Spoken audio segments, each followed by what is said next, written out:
Wisconsin, and I lived there until I was 12 years old. Obviously went to a lot of Bucks games back in the day. Hmm. Although I grew up a Bullets fan because my uncle Wes played for the Bullets, but Right, they always played the Bucks when they had a young Lou Alcindor and now Kareem right. Abdul-Jabbar, Oscar Was Robertson.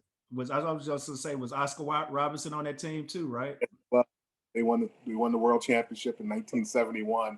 Ironically, against my Bullets, so we got a chance to go both to the finals games there. So I wasn't happy that he beat my Bullets, but that was the one championship that the Bucks won, that the cities won in their franchise history. So we lived there till 12 years old, and then we moved to Syracuse, New York. My father worked at Schlitz Brewery, so we got moved there. So I lived there for 4 years. Watched a lot of college basketball in the University of Syracuse University, and the Hmm. old man field house. And then we left and moved here to St. Louis in 1980. So I've been here ever since. So I really, even though I moved here when I was 15, I call myself a St. Louisan. Right. So even just like the times of just growing up in Milwaukee. So were you like a gym rat? Because I saw that you said your father was your first coach. So how did you obtain the love for just like all sports? Because I mean, you like an encyclopedia when it comes to sports. So was your childhood built around just like obsessed with sports, or was that just kind of something that just came as you became a teenager? I grew up around sports first, in my own family. My father played slow pitch softball, Okay. and so I grew up around slow pitch softball parks around Milwaukee. We played in all the he played in industrial leagues, he played in muni leagues, he played in high level softball leagues. So I was just a fan there. It was a great time. It was a family that my mom, my sister, we go to the parks, and I spent a lot of my childhood at the softball diamond, watching his games and cheering and having a good time. And then of course basketball, he coached the softball teams and played. Then he coached basketball teams for the company, and so I was always around it. Then of course my mother's brother, my uncle Wes Unseld, played for the Baltimore Bullets, which became the Washington Bullets. So Mm-hmm. uh, started following the NBA when I was 4 years old, and obviously listened to games all the time, watched them on television. When the Bullets played on whatever, when they played in Milwaukee, we were always at the games. Mm-hmm. But then we always find them on the radio. We'd find them we'd find the Boston station, the radio station, the Chicago station, the Cleveland station, and we Right. listened to its games wherever they played. We'd find that radio station on our radio, and then like I said, I just I played sports, but I just been around it all my life. It's been a lot, it's a lot of fun, and Mm-hmm. through my father and my uncle, that's kind of what we got me started. And when I was little, also I used to read sports section to the point where my dad always read it, and I was 3 or 4 or 5 years old. My mom always I used to take the sports section first and read it, and then my father would have to take it. And so my mom figured out that I'm gonna have to buy two newspapers so they can both read the sports section together without having a lot of controversy in the house in the morning.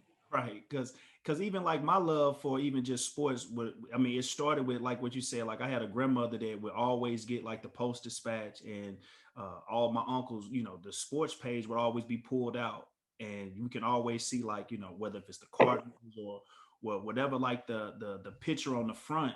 It made me start diving into it, and then but I was really intrigued with just stats, and I can just remember like my grandmother buying me my first typewriter at a young age, and me trying to emulate, the stat section in the newspaper and kind of, jot those down and kind of keeping up with sports along those lines. So that's interesting that you say that, the sports section try, kind of made you transition to even liking sports more. Would you say that? Yeah, absolutely. And funny how you mentioned talk about stats. That's one thing. Ever since elementary school, I would always have notebooks, and I'd write the players down, their heights, their stats, and everything. Even when I was in my class, I could be in math class, social studies class, and I have my notebook taking notes. Then I have my other little notebook, and I'll be writing the players down for my favorite NBA teams or baseball teams. And I Right. can remember more than a few times the teachers come over and taking the notebook away from me. Right. And so I still do that to this very day. I'll just sit down and write down lineups, whether it's like for the Billikens, who I do radio for, or the high school teams, and I just that's all. I've had that habit for the last 50 years, just writing down names and stats of players. I still do that even in this age. I don't type it. I don't put it on the computer. I have my notebooks and write it down old school style.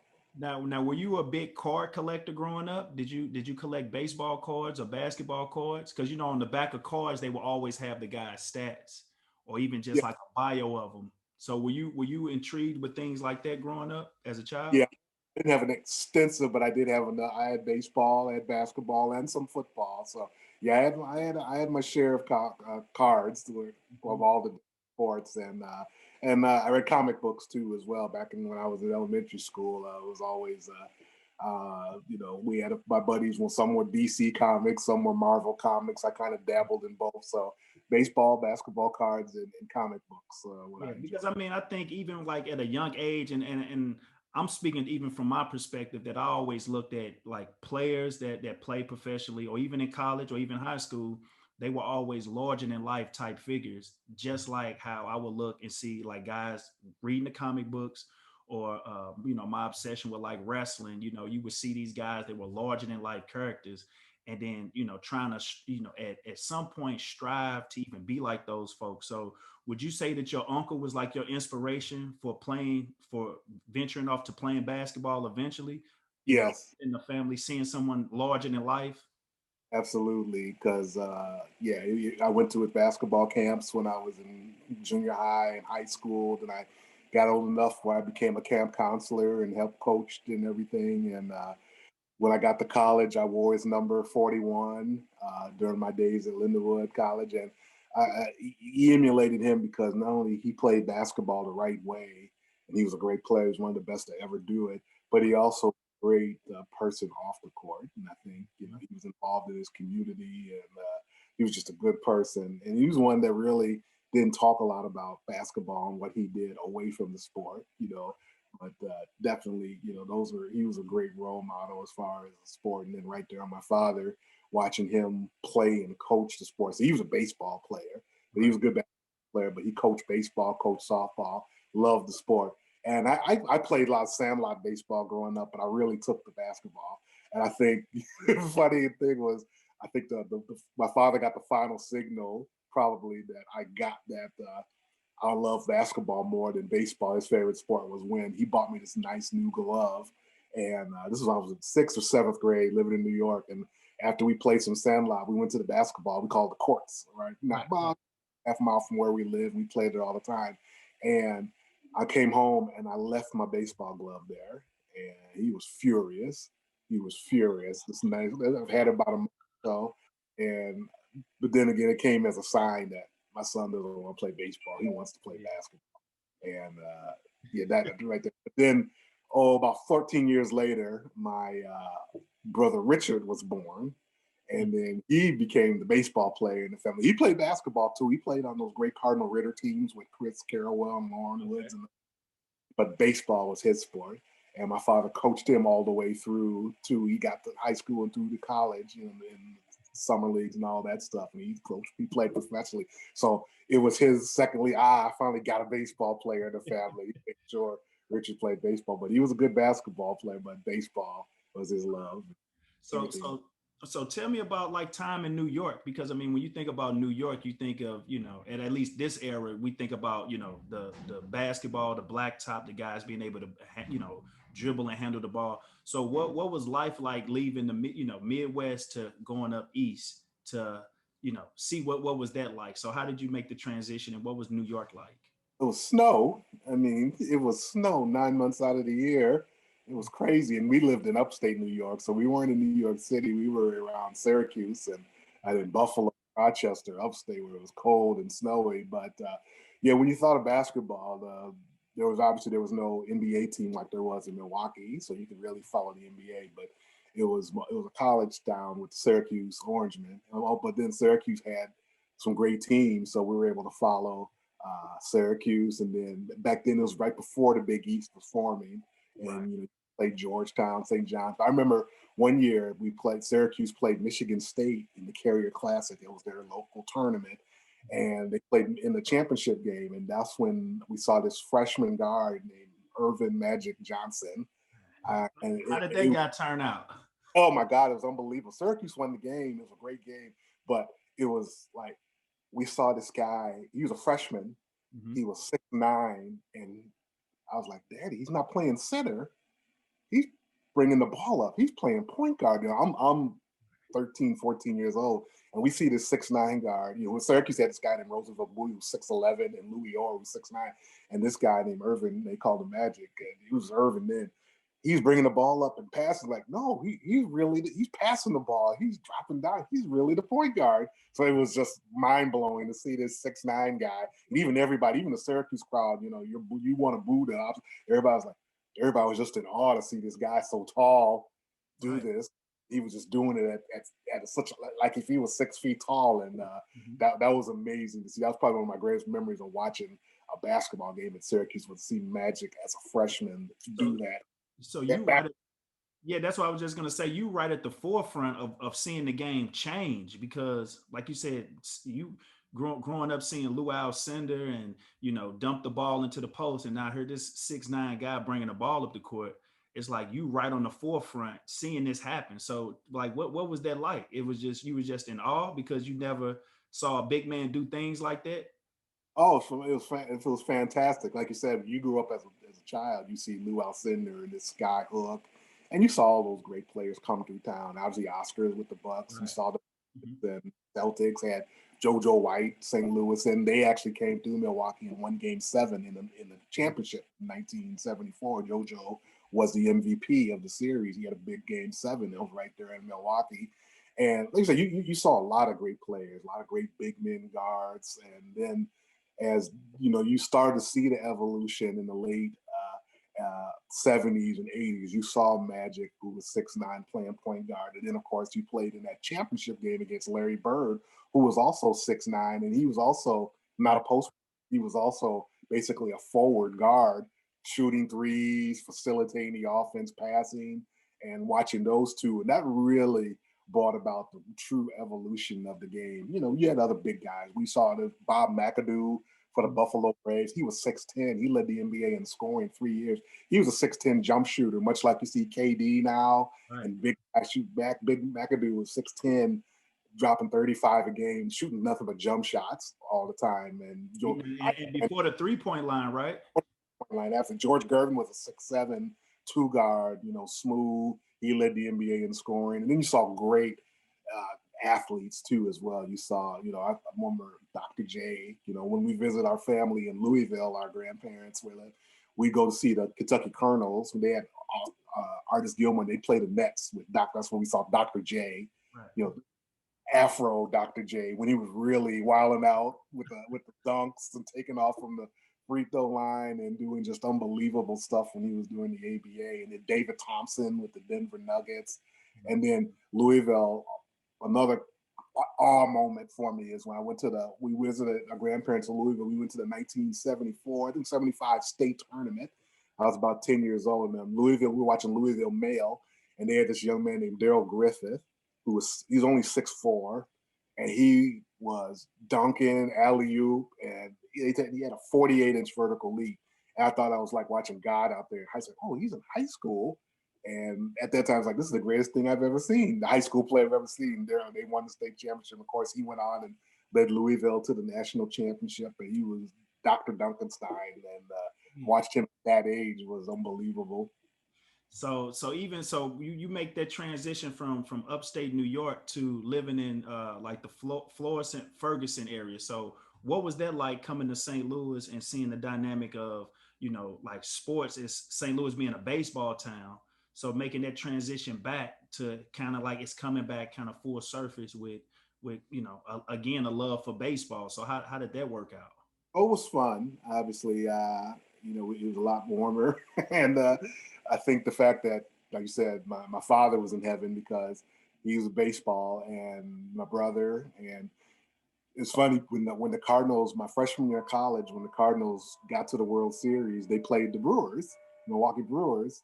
And at the time, most of my family, everybody, the group, were Cardinal fans by then. I still was a Brewers fan. Okay. Brewers had a great team. I still hang on So it was a family feud in there, and the Cardinals ended up winning the World Series. And even I was at college then, so everybody was rooting for the Cardinals. I was the only one in the dorm rooting for the Milwaukee Brewers. The Brewers, they weren't a winning team. They were decent, but they weren't a winning team when we were living there.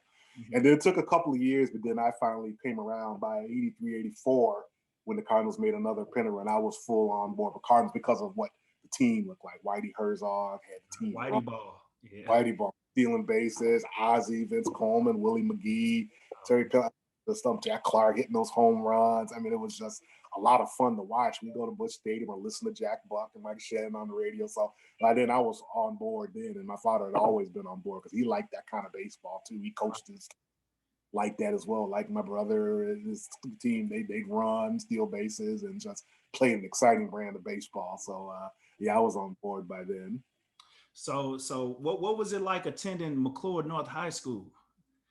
McCluer North was cool. I lived my junior. It was an adjustment living, going to high school for 2 years in Syracuse, then changing high school. But so you're 15 years old, but it was fun. I got a chance to play 2 years of varsity basketball with the Stars, and we weren't as good. They were good like 2 or 3 years before I moved there. They were one game from the state.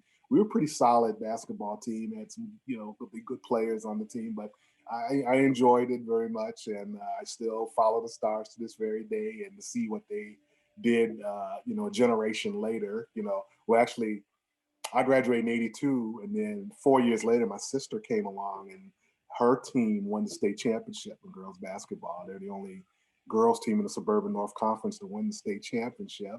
And that was very exciting to watch that happen. And my sister Courtney, she actually hit the game-winning shot, 3-point play in the last second to win the state championship. So that's a highlight, no doubt about it. And then 25 years later, whatever, the boys came through with 3 state championships with Randy Reed leading the way. So still very proud of the old school. Yeah, because I mean, like that's one thing that I would say is like you've always championed and being loyal to just like your foundation of always following the teams, doing their runs, and then so you make the transition from McCluer to Lindenwood to where you blow up on the scene when it comes to basketball and being infused in the basketball world. What was it like at Lindenwood? And I did not know that Coach Graylin Tobias was your college coach, correct? My first college coach, yes. So what was that like? What was the pitch like when he came to recruit you? We came on a visit, and he just talked about, he was only 25 years old at the time, just out of school, basically. He played professional baseball and just was one of the great all-time athletes in St. Louis, basketball and baseball. So I knew a little about him because he went to McCluer High School, before I moved there, where I know they won 2 state championships. So I knew about him, and our coach wrote to him about, about me and everything. And he was straightforward. He was a young coach, but he was straightforward. He wanted to work hard, and God, that conditioning before my freshman year, he worked our butts off. He ran. I couldn't stand him during the fall. He just ran step. Oh, it was unbelievable. And excuse me. And he. But then by the time we lost a bunch of players for different reasons, so we basically played my freshman year with basically 6 or 7 guys, full college schedule. But we were in such good shape. I played 40 minutes a game, and had my first college game, I scored 44. It was just didn't know playing for Graylin was the best. It was a great experience because he really taught you really how you have to work hard at this level. It was the dose of this is what college basketball is all about. You got to put the work in, and that really helped. Really set my work ethic, the tone for the rest of my career. Because even just when I go back and I look at your body and I read, like you were like a workhorse. Like it was just like you were gonna outwork any and everybody that you played against. And it's kind of in the same vein of like your uncle, like a Wes Unseld, just making sure that you just any scraps around the basket I'm gonna get and I'm gonna put it back in. And did you envision that you were gonna have that type of career at Lindenwood, like from just your first game scoring that many points? Did you say like, look, I'm trying to set my mark to be a Hall of Famer here at this school? Or how was that? What was that thought process like after your first game? Well, no way. You don't think that. You think, I'm like Uncle Wes. I was an undersized inside player. Uncle Wes played center in the NBA for 13 years at 6'7". Right. Amazing. So I was kind of similar. I was 6'2", playing inside, but my thing was just to be the best player I could be, and just work as possibly hard as you possibly can to get yourself ready for that level. And it just panned out for 4 years. It turned out I had some pretty good success, and it was, it just, I just attribute that to the work because I couldn't do it any other way. I'd stay. We had a backyard, and we had a hoop in my backyard. When we were home during the summer, and I'd shoot thousands of shots. And then back then, you go to playgrounds. I'd take some of my high school partners who I played with. We'd go riding around St. Louis looking for games on the playgrounds, and that really helped learn a lot about playing the game too as well, because the playground, if there's 40, 50 people and you get on the court and you lose, you may not get picked up. Maybe you may be sitting for 45 minutes. So you played hard because you want to win, because you don't want to sit. Unless you want the superstars, you may get picked if you lose. So not only do you score, but you learn, hey, I better rebound. I better block this guy out. I better defend this guy. I better get this loose ball. You better do all the things you can because you want to stay on the court. So I think that really helped me as a player, as far as well as doing a lot of the individual work that I did on my own, and then running and doing all that stuff. So it just came, like I said, I was an unathletic 6'2" guy who just tried to work a little bit harder than everybody else. Right. And I mean, and you kind of hit it right on the head, even with I love this generation as far as like the things that they've accomplished. And even when I see, young kids, 14 years old, transition to become great players at 18. One thing that you said that kind of hit home was that, when you play playground or you play pickup ball, you have a value to why you out there. Like, no matter what, you're going to try to do whatever it takes to stay out there, because you may not get picked up again if it's 20 people on the sideline wanting to play. Now, it can be that other game on the sideline over there that court that nobody wants to go on, but you're going to do whatever it takes to stay on this main court. And you did that night in and night out, and especially in the summertime playing on courts. And I just think, this era does a lot of skill work. And I think these guys are very skilled. But even like our generation, we played a lot, and we played a lot for that reason right there that you spoke to, staying on the court, doing whatever it takes to win. And so you transition, or I'm not going to even say transition. Let me say that, to add to that. Go ahead. The kids, I think, because of the skill work, and there's so many good guys train, and then because of the grassroots basketball where you get to travel around the country and play a lot of games against great competition. And I think you see kids advanced at an earlier age because you get a chance to play against top level guys. You can play against future NBA guys at 12 and 13 years old. And you see kids coming into high school at 14, just ready to go and everything. And everything is so organized. And I think that's something that we didn't really, you were on the front end of that, but that's something our generation really didn't get a chance to experience. But then on the flip side, and I work a lot with my nephews who had success playing high school basketball in town here. But what I wished for them and a lot of these young guys is to experience what we experienced being on that court. Because it's different. Because if you go to a tournament out of town and say you play in that 10 o'clock game and you lose, it's like, no big deal. We play at 1 o'clock. And then again, we play at 5 o'clock. We may play at 9 o'clock that day. So it's like, if you throw the ball away and then they come down, like, oh, that turned out, that's okay. We got 3 more games. It's no big deal. But if you throw the ball away and it's 8-8 and you're on that playground and then they get that bucket, or it's 9-8, you lose, then you're sitting for 45 minutes. You value that possession a little bit more. I think that's the thing.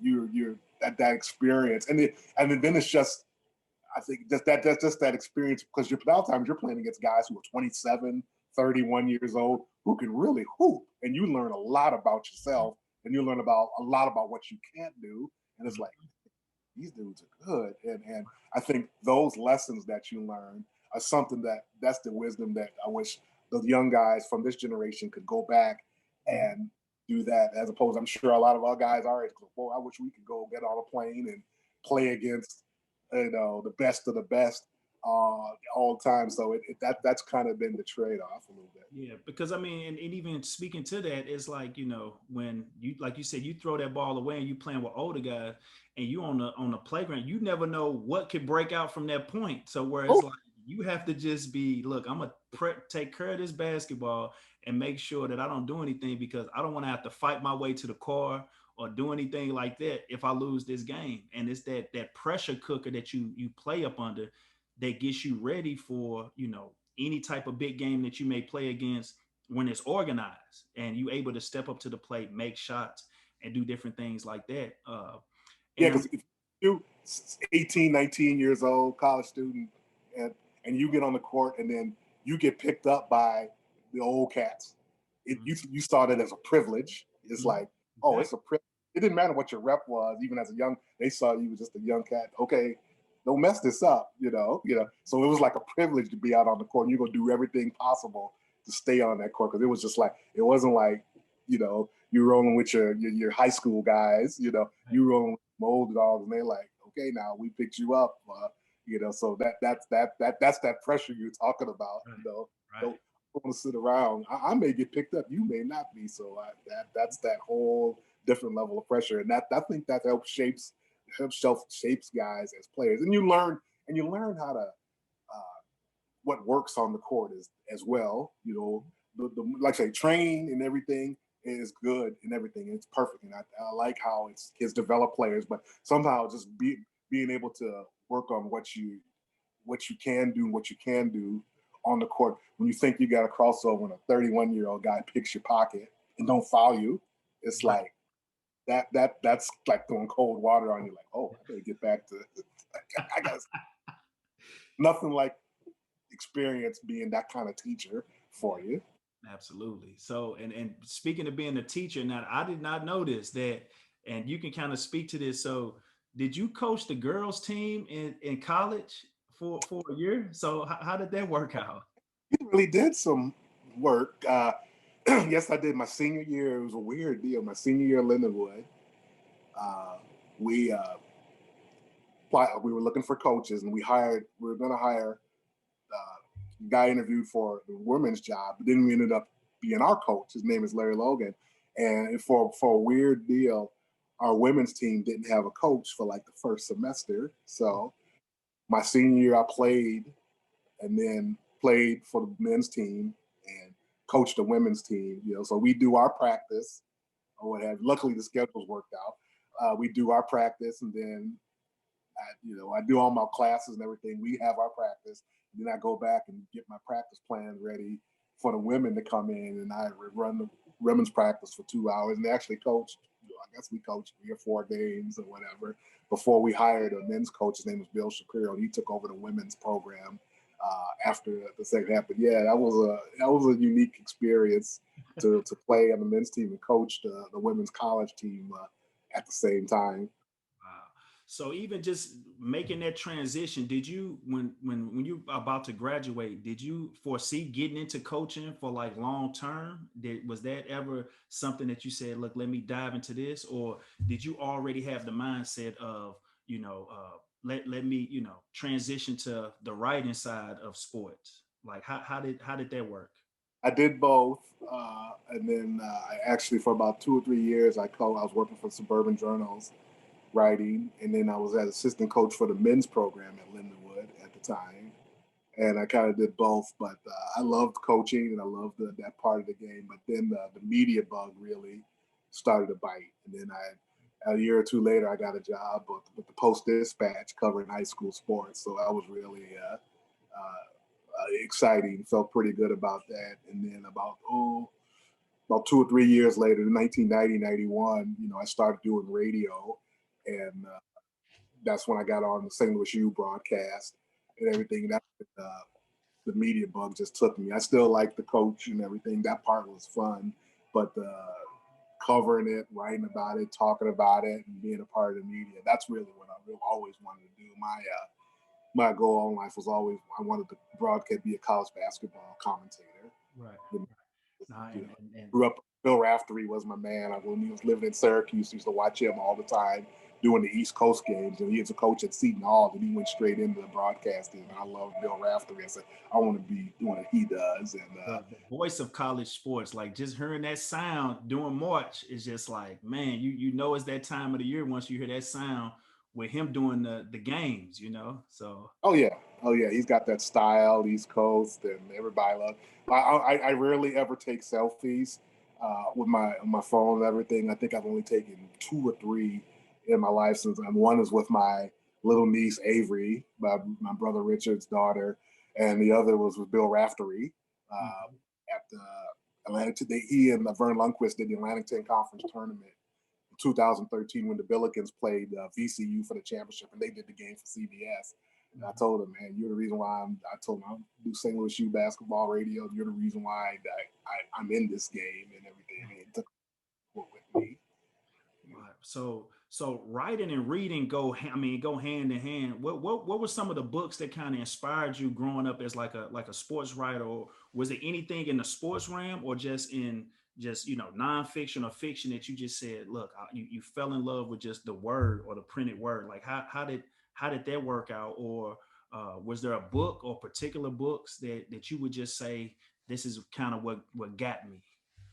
Actually, just reading a lot of time. I read books, but a lot of time reading the newspaper. I talked about we living in Milwaukee. We read the Milwaukee Journal, Milwaukee Sentinel all the time, and it so happened that one of our neighbors where we live was a man named Larry Whiteside, and he covered the Milwaukee Brewers at the time for the Milwaukee Sentinel, a newspaper, and then he went on to live in Boston and uh, cover the Red Sox. And he was a baseball. He's actually inducted in the Baseball Hall of Fame media wing for his outstanding work. So I used to pal around with so he had a son named Tony, but then Larry was this famous sports writer in town and everything. We used to read him all the time. Yeah, oh, that's Mr. Whiteside you're reading, Earl, when I was little and everything. So he was a real early influence, not only as far as I obviously had my dad and my uncle as far as wanting to be an athlete and doing the stuff like that, but growing around knowing Mr. Whiteside at that time too, that kind of started me off of my wanting to be a sports writer as well. And I like to tell folks that you inspired me because ended up going to college at Southern Illinois, and I would never forget playing for Coach Weber. It was like even the summer, or even right before he left to go to Purdue, he always would just ask me, what did I want to do after basketball? And I mentioned your name through your name out there a couple of times, and he was just like, we gotta make the connection, not knowing that eventually we would come back around full surface. And like I said, I followed your whole career because um, once I got the stamp from you as being a high school player, that kind of made me go a little extra hard because I tell folks all the time, I had mentors that took me to high school games growing up, but I did not know what type of fraternity that I was getting myself into starting off playing. And it wasn't until the end of my freshman year when I got voted by you as a co-freshman of the year with Joel Shelton from Vashon that I kind of woke up to saying like, man, I need to, try to take this game serious because, I just would play and I always, like we said, play in the playground, playing with older guys and didn't know what type of world that I was getting myself into, you know. And I just wanted to just say, I got all your books. I need for you to, sign them. And so, how did a suburban North guy write a great book about the PHL? What inspired you to do that? Well, when I played in McCluer North High School, we played against some great PHL teams. We played against Soldan in '81, that great championship team with Troy Taylor, Robert Simmons, and the late Claude Ross and that group. And we played them again in '82. And actually, when I was in high school, me and my friends, we went to some great games. One of the great games we saw uh, Central High School play Soldan and Central Michigan, and we saw Pee Wee Leonard, Mhm. Earl. And of course, we all know everybody knows Pee Wee. See, actually, Pee Wee was dating a girl that went to McCluer North at the time. Because he used to walk around with her when he was in Georgia with his Pee Wee Georgia jacket and everything. She was, and they were so amazing because they were averaging like 110 points a game with no 3-point line. Shot clock, no 3-point line, and Pee Wee was just steering the drink at point guard. It was amazing. They just ran and shot the ball and pressed, and it was crazy how are they scoring on? They scored 100. We went to one game this summer. They scored 124 points. It was ridiculous. So and then happened a few years later. Pee Wee's older brother Henry, he came back to college. We were college roommates for a year. Pee Wee was at St. Louis U by then, and he used to come by the room all the time. And I just always had a love for PHL basketball, just watching the games. And then one year in '85, Vashon and Sodan played each other for the state championship, which is, two teams from the same conference playing for a state title. Was on Rio, and it was an incredible game overtime. Vashon won, and and then when I started working, my first beat was the Northside Journal, part of North Carolina Journal. They put me covering PHL basketball. That was in 1987. So I used to just cover it all the time. And then you continue to meet people, and you knew Marvin Neals, you knew Floyd Irons, you knew Jody Bailey, and then I said, later on, like about 30 years later, I think I'm gonna write a book on these. It's just you think of so much history, and it needs to be told, and it was just I think the fun part about it wasn't the writing the book, but the research, just being able to sit down and talk with Jody Bailey for 2-3 hours, and collect film and collect. So we did a DVD as well. Of course, you're part of it. And just collect information and watch, and then to see people's reaction was priceless, because a lot of people didn't realize PHL was all white in the 40s and 50s before integration, with the exception of Vashon and Sumner, and then it integrated, Beaumont obviously too, and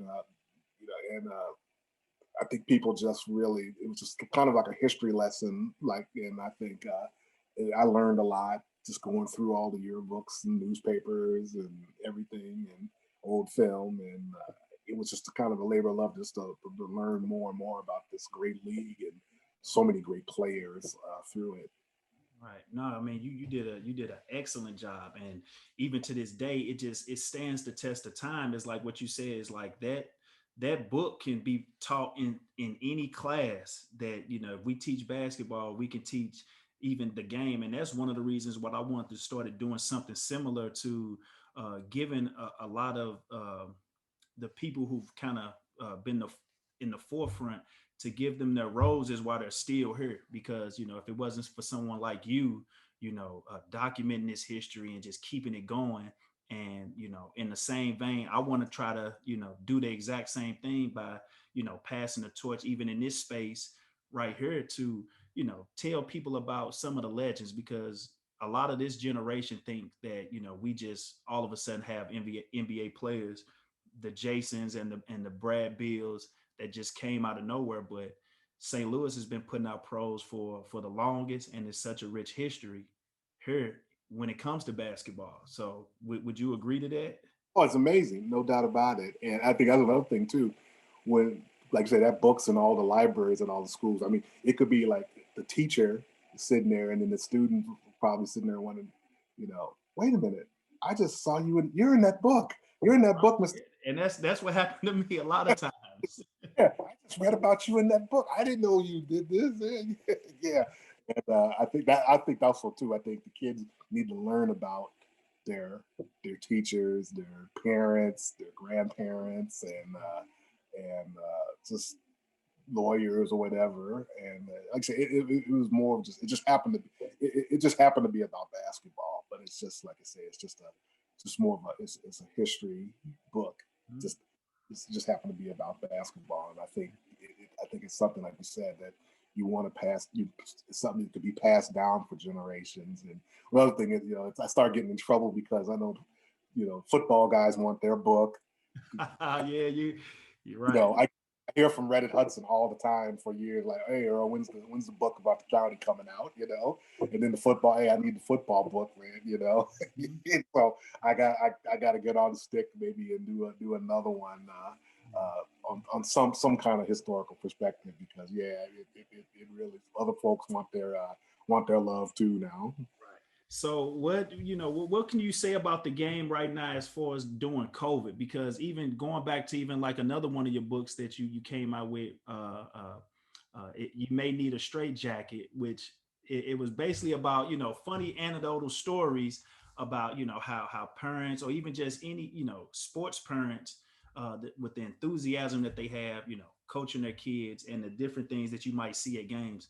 How has it been now in the era of COVID, not being able to experience a lot of the different atmospheres around town when it comes to high school sports? It's kind of like a lot of it is null and void. They may put, maybe 25% of, attendance with fans. So it's kind of hard to manufacture that school atmosphere, especially in St. Louis County and St. Louis City. But what is your take on, watching these games right now during the COVID era? And what can you say to even coaches and players about, just the forefront of where do you see this thing going? Well, it's hard, no doubt about it, because part of high school sports and college sports is the atmosphere, the band, the pep band, the crowd, the cheerleaders, the rivalries. That adds even more spice to a great game, and even elevates the level of play. Like last night, we had an incredible girls' game between Incarnate Word and Vashon. Right. Maybe the game of the year right now in St. Louis. The way those, I mean, they really, and it was basically relegated to a few people in the stands and people watching it online.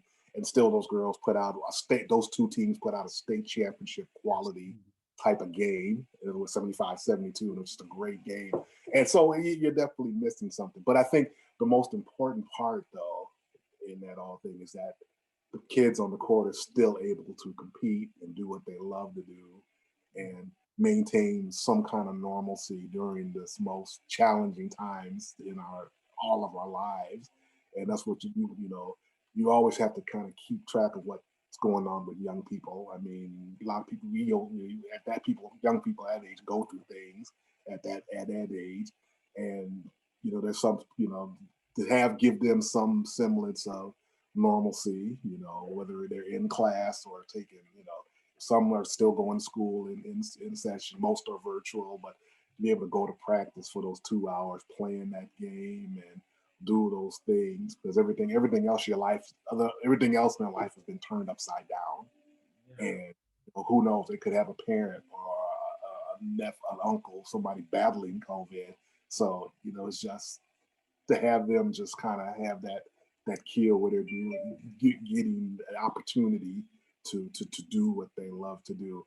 For me personally, obviously, I miss being a part of that atmosphere and everything, but I'm loving it because fortunately, so many different schools, so many different media companies are streaming these games live. Mm-hmm. So every night, since I'm in the house all the time, I don't go anywhere. Mm-hmm. I stay in the house, and I'll have my laptop and my computer, my iPad. I got them going three at a setup, huh? I'm watching games every night, and I've joked with people, hey, I may not come out of the house anymore. You may not see me in any more games because I can watch more games, and I work for Prep Hoops Missouri, so I'm watching games around the state. So it's been convenient for me in that realm as far as being able to watch. And it's funny, in empty gyms, you still hear some colorful language. Lola's watching those games with there's 50 people. It's a loud 50, let me tell you. And, from parents and from coaches, like absolutely, you hear a lot. Some schools have kept the volume down purposely because of that. But obviously, we definitely would love to get back to the days where it's packed gyms and these meaningful games and these crowds, with school spirit and all the whole 9 yards. We want to definitely get back to that type of atmosphere. Right. And just, I just got a few more questions, but just making that transition, like you've always been on the forefront, like just speaking to working for prep hoops, and just, always being in front of, seeing these kids at a young age, watching them kind of grow up, watching to see the things that they need to improve on. And, you're right in the forefront of that. How would you say this era, like the ebbs and flows of even just like the recruiting and uh, the new media outlets to be able to get kids recruited? Do you think it's a good thing? Do you think it's a bad thing? Like, what can you speak to as far as those things, having parents and coaches having different tools right now to help get kids recruited? Everything is different. It really is. I mean, I think we're in an age where social media is just at the forefront of everything. Where back in the day, you go to the school. Most of the time, you go to the school, and kid would tell you where they're going to school, or you call. And but now kids tell you on social media, hey, Right. this is one school, or they tell you every school that's offered them, blessed, thankful to be offered, that's or they tell you, or they transferring, they tell you, they make announcements where they're going to high school, Yeah. they make what AAU program they're going to, so Yeah. everything is open, and kids have their own platforms to tell their own story. So now you find yourself following everything, because that's how in the media business, that's how you got to follow the kids, follow the coaches, follow the schools to find out the information of what's going on. And it's kind of convenient. It saves you a lot of phone calls. You don't even have to call and text no more. They're going to put it out there for you. And I think obviously recruiting it has to be different too, because you kind of have to recruit. Not only you're watching film, social media, the contact is different as well, because you're not going to pick up a phone and call kids no more. And it's like, what's that? You got to get to them where they live, so to speak, and it's just a whole different ball game. But there's so much, and I think kids are learning that there's so many more opportunities, not only to play and play on different clubs, but there's so many different schools now. Like the kids, I see kids, they're announcing their offers, and they're schools I never even heard of. So I go look them up, and this is a real good NAIA program, and so I think kids are finding out that there are great schools and good places, not only Division I, Division II, NAIA, junior college. It doesn't matter, around the country, and I think it's just a whole, there's more information out there for you, and the tools to find that information out there, and obviously that's much more important in recruiting too. That if you're serious about going to a place where you fit, that the tools are out there for you to find out what you need to know. And there's people out there that'll talk about what you need to know as well. Mhm. And you've been a sports editor for the St. Louis American since 19, was it 92 or 5, yeah, I've 95? been right there about 3 or 4, then became the sports editor like 95. So it's been like 25, 20. This is about 20. This is my 25th year at the paper altogether last year. So So talk and it just, talk about digital media and printed media as far as like right now in these times right here. Kind of speak to that and kind of explain where we are right now. Do you think it's a good thing? Because I mean, you see a lot of different stories coming up to where in the digital media space, it's always a lot of fake news that gets kind of spread around in all these different places versus to like, the printed media where it's always been like, a gatekeeper in a sense to where, we go through, school. Is school still important in this day and age to where you have to obtain a degree versus just jumping right out there to a digital space? So just can you kind of speak to those two things, print media and digital media? well, it's a tough time for print media. There's no doubt about that. You've seen newspapers close all right. Even before the COVID, it was print media. It was a hard time. There's no doubt about it. Uh, because of we're in the social age. I even like I said, I'm an old curmudgeon sports writer for 35 years, and I've kind of had to thanks to my nephew Robin, who's a marketing major. He's helped kind of bring me into this digital age. That's how I kind of started my Earl Time Update network, which is social media network and everything. So you have to adjust to the times, because the gone are the days where you can it's hard to break stories on a newspaper when everybody's a reporter. Anybody with a phone is a reporter. You could be, and that's the thing I think our kids and the people I ask, people who want to get in the business, I have young people, I said, you have great advantages where you can create your own brand, create your own material, create anything you want to, because with a phone or an iPad, YouTube. I know you have kids creating their own shows, creating their own, just platforms. It's just like I said, before this, I've never heard of Zoom. Before this called Zoom, old TV show on PBS. That's what Zoom was, a Commodore's hit back in the 70s. That's what Zoom was to me. Right. Now I'm on Zoom doing these interviews, so that's me, the old guy, learning. And I've learned so much, I learned from these young guys, I talked to like Tyler Coleman in Elite Amateur Sports, and John Venue, and Dorian, who's with Tyler, and just these young guys I learned a lot from you, Earls. No, I learned a lot from you guys. It's video, it's the videographers are the guys, Elite Amateur Sports, Gateway Sports Venue, Ball is Live, Sean West, Mario and Just Lobs. These are the kids know these guys. Mm-hmm. They may know me because I've been around a little bit, and their parents make sure, because I covered their parents and everything. But these guys are the ones that the kids know because they got the cameras, and they're putting it out there, and so that's where it's at, and I love it. I love it. Evolution is great. Evolve, and I adapt to it, and then I think it kind of keeps it. I enjoy it because it keeps me. It's fresh, and when you do something for a long time, you could get into a rut. It could come kind of monotonous, but to see this next generation doing these exciting things with the camera and everything, and I'm kind of starting to get involved and learning, and I feel like I'm 21 all over again, learning new things. I celebrate what the young folks are doing, man.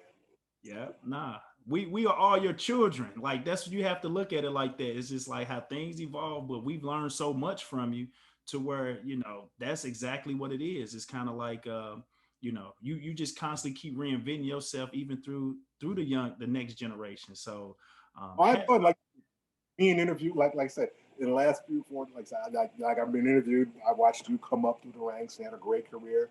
I did an interview with Ahmad Hicks of Channel 5. I watched him play football at Kirkwood. I used to play basketball against Doug McGee, Michaela McGee's dad. We used to bang. We were in Boston, so he was at Hazelwood West. I was at McCluer North. Now she's on Channel 2 doing tremendous stuff from the sports department. I just to see all these young folks in this realm, not only the coaching part we talk, but doing this good stuff in the media like you're doing. I really that's something that really excites me more than my own success that I've enjoyed in my career, to see young people like yourselves really doing positive things, and it really is a lot of fun to me. I really enjoy that quite a bit. Thank you so much for your time. So, that's pretty much, all that I have. Like I said, you got a long list of things as far as, Hall of Fame nominee, how do you find that same year? That's nobody knew that, really. I don't. What? Say that again. How did you find out that I coached my senior year? That's something that nobody.